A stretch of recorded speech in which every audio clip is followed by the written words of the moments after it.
pembelajaran dimulai, mari kita mengucapkan panganjali terlebih dahulu ya. Nah, untuk itu Bapak sarankan pada ketua kelasnya untuk memimpin ya. Ya baik, pimpin dulu ya. Om Swastiastu. Nah, ya.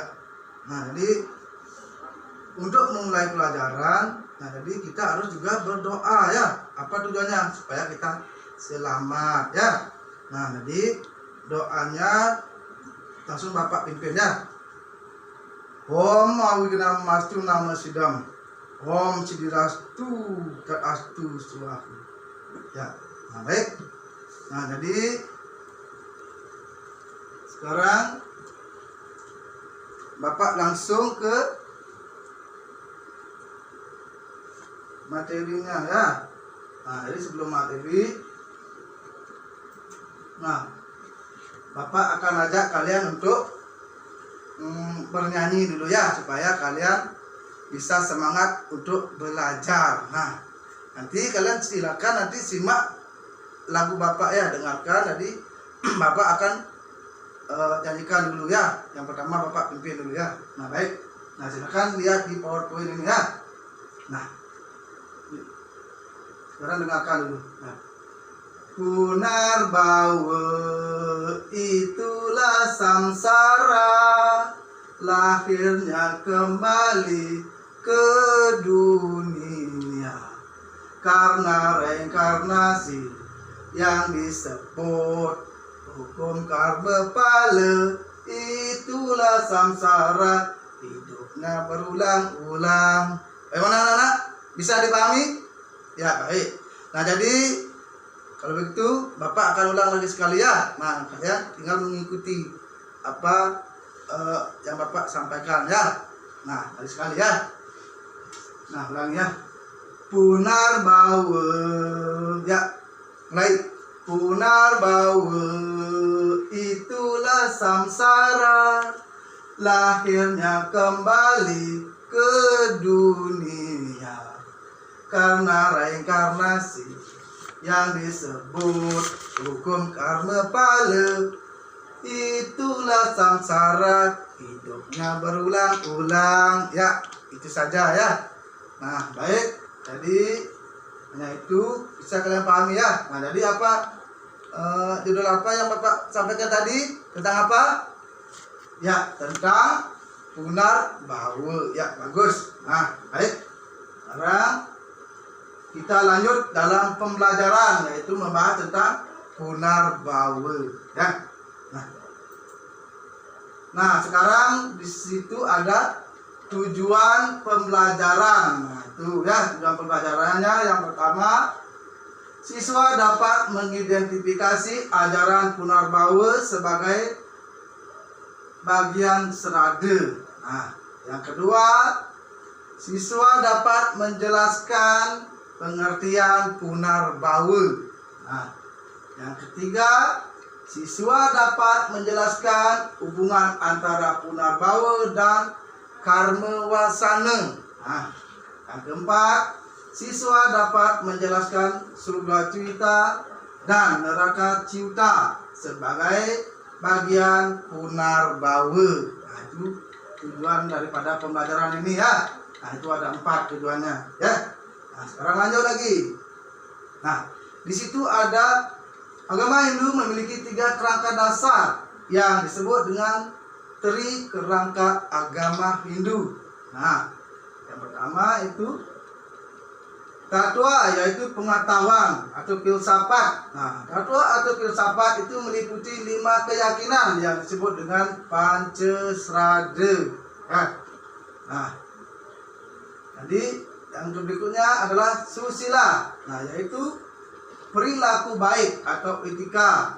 Susila yang berisi tentang aturan-aturan tentang perilaku yang baik. Nah, di sana mengajarkan tentang perilaku hal tentang kebaikan ya. Nah, yang berikutnya adalah upacara atau ritual. Nah, jadi upacara adalah tentang pelaksanaan dari ajaran agama yang jumlahnya ada 5 yang disebut dengan Pancasrada. Nah, itu ya. Nah, kita lanjut. Sekarang kita sebelum lanjut lagi ke materinya, nah Bapak akan singgung sedikit mengenai tentang ajaran tentang Pancasrada itu. Nah, tadi di sini sudah disinggung dengan istilah Balinya tembang atau gending, nah sekar alit. Nah, jadi dengarkan lagi ya, biar kalian semangat untuk belajar ya. Karena untuk hari ini kalian harus betul-betul semangat ya untuk belajar tentang ajaran mengenai ajaran Punarbawu ini ya. Nah, harus lebih semangat. Nah, baik, dengarkan lagi ya. Pakuku dasar agama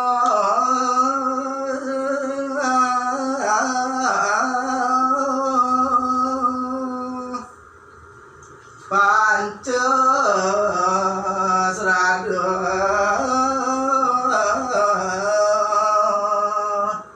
aneka puji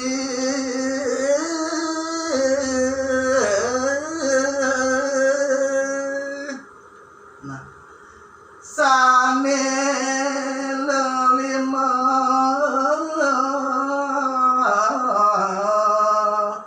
waniko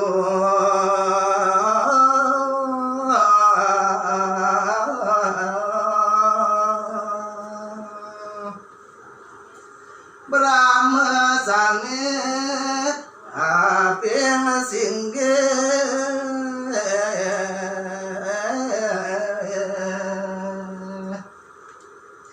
atma sane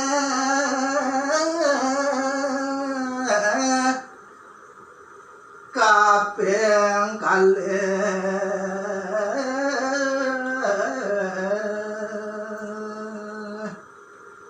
karma kapeng telumumu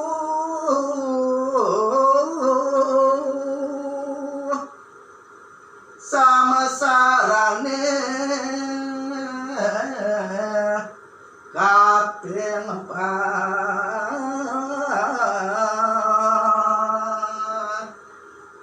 maka sekapeng lima sami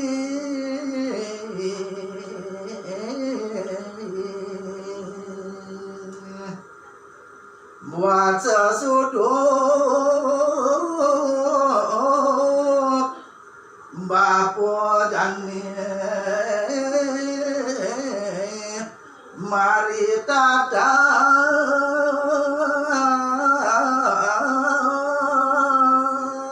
nah sampai di sana bisa kalian pahami untuk tembang Bapak. Nah baik, ada yang ingin belajar tembang ya. Nah nanti kalian di lain waktu bisa nanti belajar di rumah ya, dengan kakak, dengan saudara ataupun dengan orang tua kalian di rumah ya. Nah nanti kalau ada juga waktu nanti Bapak akan ajarkan ya, diselingi nanti ya.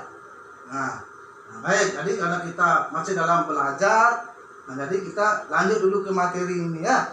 Nah baik.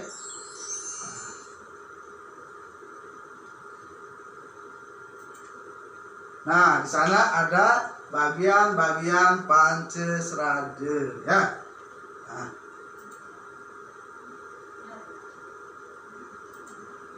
Nah, yang pertama itu ada Widi Tatwa atau Widi Srada, yaitu keyakinan terhadap adanya Sang Hyang Widi dengan berbagai manifestasinya ya. Nah, jadi kita sebagai umat manusia, sebagai makhluk daripada ide Sang Hyang Widi, kita harus apa? Yakin terhadap adanya ide Sang Hyang Widi ya. Kenapa? Karena ide Sang Hyang Widi lah yang telah menciptakan kita sehingga kita bisa berada di dunia ya. Nah, sebagai makhluk Tuhan, yaitu bukan manusia saja, melainkan ada binatang, ada tumbuh-tumbuhan, juga ada manusia itu ya. Itu adalah makhluk daripada ide Sang Hyang Widi. Nah, daripada itu kita harus meyakini keberadaan ide Sang Hyang Widi ya, sebagai Tuhan yang Maha Esa ya. Tuh. Yang kedua, Nah, itu gambarnya ya. Itu simbol daripada Ida Sang Hyang Widi ya. Contohnya. Nah, yang berikutnya adalah Atma Tattva. Ya. Jadi Atma Tattva atau Atma Srada yaitu keyakinan terhadap adanya Atma yang menghidupi semua makhluk. Nah, jadi kita sebagai manusia, sebagai makhluk ciptaan Tuhan harus meyakini dengan adanya Atma. Kenapa? Karena Atma itu yang telah menghidupi kita, yang telah bersemayam di dalam tubuh kita. Nah, maka daripada itu kita harus yakin dengan adanya Atma ya, yang telah menghidupi seluruh tubuh daripada makhluk hidup. Nah, ya. Nah, lebih lanjut ke berikutnya. Nah, berikutnya itu adalah, nah itu gambarnya ya tentang Atma ya, itu lihat, simak gambar itu baik-baik ya. Nah, kita lanjut lagi. Nah, yang ketiga adalah Karma Pala. Nah, atau Karma Pala Srada yaitu keyakinan terhadap kebenaran adanya hukum sebab akibat atau hasil dari perbuatan. Nah, karena ada sebab pastilah ada akibat, itulah yang disebut dengan hukum karma pala atau hukum perbuatan.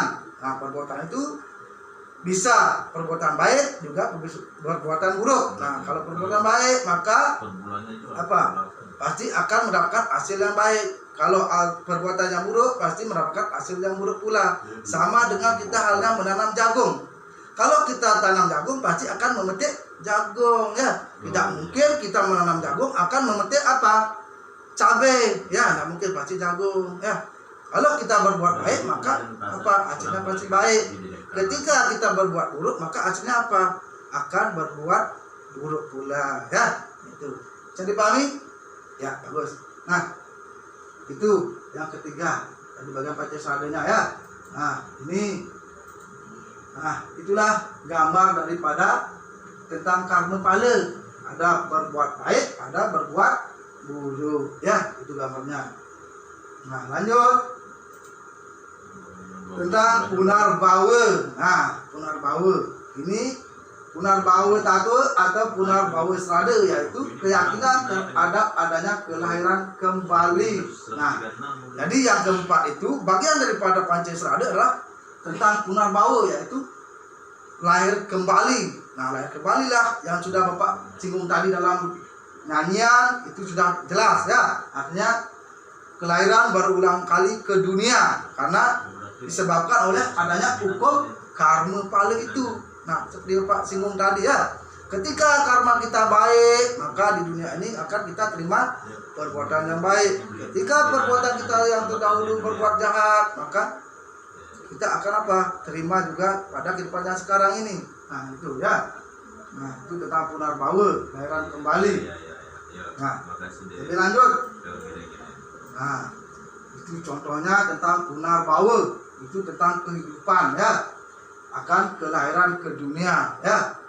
Nah, itu. Nah, berikutnya yang terakhir adalah moksa ya, atau moksa tattva, atau bisa disebut dengan moksa srada, yaitu keyakinan terhadap kebebasan yang tertinggi, yakni bersatunya Atman dengan Brahman. Nah, itu yang kelima. Nah, jadi tujuan daripada agama Hindu atau akhir dari tujuan agama Hindu adalah moksa, artinya mencapai kebebasan yang tertinggi atau bersatunya Atman dengan Brahma, karena sudah terlepas dari ikatan keduniawian. Nah, sehingga kita akan mencapai moksartam jagatita yaca iti dharma. Nah, itu. Nah, jadi orang yang sudah terlepas dari dunia atau keduniawian, nah maka mereka akan mencapai moksa ya. Nah, jadi kalian bisa untuk mencapai moksa asalkan kalian pada kehidupan ini harus berbuat apa? Berbuat kebaikan atau kebajikan, atau bisa disebut dengan dharma. Itu ya. Bisa dipahami? Ya, baik. Nah, lanjut. Nah, itu contohnya ya. Nah, contoh orang yang sudah mencapai moksa, sudah mencapai kesucian yang abadi, bersatunya Atma dengan Parama Atma, kembali kepada ide Sang Hyang Widi. Nah, itu ya. Nah, lanjut. Di sini ada pengertian punarbawa. Nah, Nah, Punarbawa itu berasal dari bahasa Sanskerta, yaitu punar dan bawa. Punar itu artinya kembali, dan bawa artinya lahir. Nah, coba anak, apa itu apa namanya itu? Punarbawa itu berasal dari bahasa kata apa? Ya, punar dan bawa ya. Nah, punar artinya ya bagus, kembali. Dan bawa artinya apa? Ya, lahir, bagus. Ya. Nah, jadi Punarbawa itu berarti kelahiran kembali atau berulang-ulang. Nah, jadi Punarbawa itu disebut juga penitisan kembali atau reinkarnasi. Bisa disebut dengan samsara. Ya, itu artinya. Nah, baik, lanjut. Nah, itu gambarnya ya. Nah, seperti tadi. Nah, gambar Punarbawa atau penitisan kembali ke dunia yang berulang-ulang ya. Itu disebabkan karena adanya karma wasana ya. Nah, jadi selama berada di dunia ini kita mengalami proses kelahiran dan kematian. Nah, jadi selama berada di dunia kita akan mengalami, semua makhluk akan pasti mengalami proses kelahiran dan kematian, baik itu manusia, tumbuh-tumbuhan maupun binatang ya. Pasti itu akan berproses karena itu adalah tergantung dari hukum alam atau disebut dengan reca ya. Nah, jadi proses yang terjadi dari bayi, anak-anak, remaja, dewasa, tua hingga meninggal. Nah, jadi itu merupakan hukum alam. Nah, yang seperti tadi Bapak sebutkan adalah reta ya, yang telah ditentukan oleh Ide Sang Yang Widiwasa atau Tuhan Yang Maha Esa. Nah, jadi dalam proses tersebut kita melakukan berbagai karma atau perbuatan. Nah, hasil dari karma yang kita lakukan akan mempengaruhi proses Punarbawa ya. Nah, jadi lebih lanjut itu ada hubungan antara Punarbawa dan karma wasana. Nah, jadi Punarbawa terjadi karena atma masih diliputi keinginan duniawi sehingga mengalami kelahiran yang berulang-ulang. Kelahiran tersebut digambarkan sebagai hukum karena adanya bekas karma wasana pada kelahiran sebelumnya. Jadi karena adanya Punarbawa ini pastilah karena adanya hukum karma yang belum kita hilangkan terlebih dahulu daripada kehidupan yang sudah lampau ya. Nah, jadi sekarang kita masih terima daripada karma kita karena itu adalah merupakan kelahiran pada sebelumnya. Itu ya. Nah, lebih lanjut. Nah, jadi Punarbawa itu merupakan kesimpulan terhadap karma yang dilakukan selama hidup. Nah, baik atau buruknya karma seseorang menentukan tingkatan kehidupan selanjutnya. Sehingga kita harus sadar bahwa kehidupan sekarang merupakan kesempatan yang baik untuk memperbaiki diri. Nah, jadi anak-anak, pada kehidupan inilah kita berkesempatan diri untuk memperbaiki diri ya, agar kita nantinya mendapat karma yang baik ya. Nah, untuk itu kita harus berbuat yang baik, berbuat yang berdharma lah, berbuat kebajikan supaya kita dapat mencapai tujuan yang tertinggi, yaitu adalah moksa ya, atau moksa menjaga dita ya, jadi dharma. Itu tujuan kita yang terakhir ya, agar kita dapat menyatu dengan para mahatma atau Sang Yang Widiwasa ya. Itulah yang harus kita capai. Nah, jadi berikutnya surga ciuta dan neraka ciuta sebagai bagian Punarbawa ya. Nah, jadi Punarbawa ditentukan dari karma yang kita lakukan. Karma membedakan kelahiran dari surga atau surga ciuta dan kelahiran dari neraka atau neraka ciuta ya. Nah, menurut Selokantara ini ciri-ciri manusia yang lahir dari surga. Nah, di sini ciri-cirinya adalah yang pertama, memiliki sikap tak gentar, memiliki hati yang suci, memiliki sikap bijaksana, murah hati dan tenang, lemah lembut, berbudi luhur, tidak iri hati, tidak sombong dan penyabar, mempelajari sastra. Nah, itulah ciri-ciri daripada kelahiran dari surga ciuta. Yang pertama itu memiliki sikap tak gentar. Nah, jadi orang yang lahir pada surga ciuta pastinya sudah tentu memiliki sikap tak gentar, tidak akan menyerah, tidak akan takut, tidak akan mundur. Nah, itulah semangatnya luar biasa, sangat menggebu-gebu, gitu ya. Yang berikutnya, memiliki hati yang suci. Nah, memiliki hati yang suci itu adalah artinya memiliki hati yang lemah lembut, bijaksana, yang sudah Bapak singgung tadi itu. Nah, itu ciri-ciri daripada kelahiran dari surga juta, ya. Nah, memiliki sikap bijaksana, nah, murah hati, tenang. Nah, jadi sifatnya sangat tenang, ulas asih, gitu ya. Nah, itu. Nah, lemah lembut, berbudi luhur. Nah, artinya berbudi luhur artinya berbudi sangat mulia, artinya sangat luhur, ya.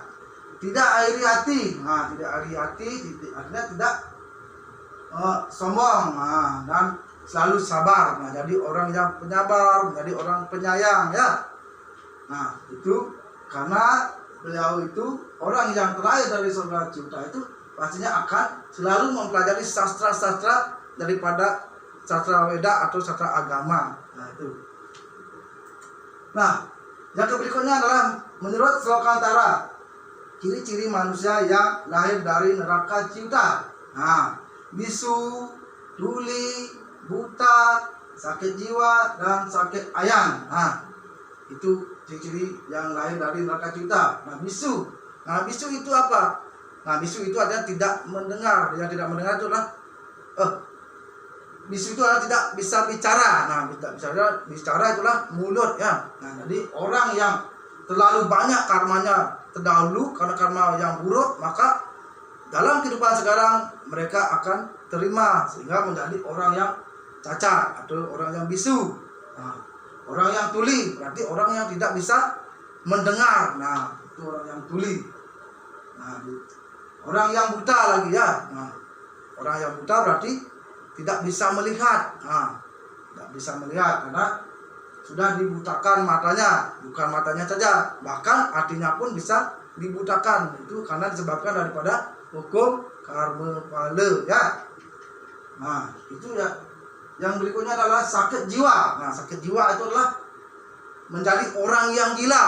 Nah, orang yang gila, orang yang stres. Nah, itu juga disebabkan oleh daripada anak yang lahir dalam neraka ciuta. Nah, bahkan menjadi sakit ayang-ayangan. Nah, sakit jiwanya, sakit ayang. Nah, itu, ya.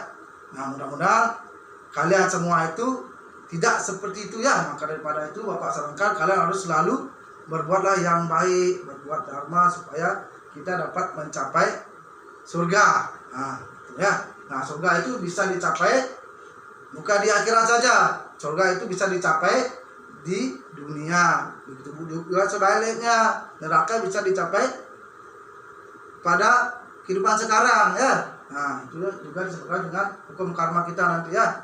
Kalau kita berbuat baik, maka di saat kehidupan ini kita akan pasti terima dengan baik.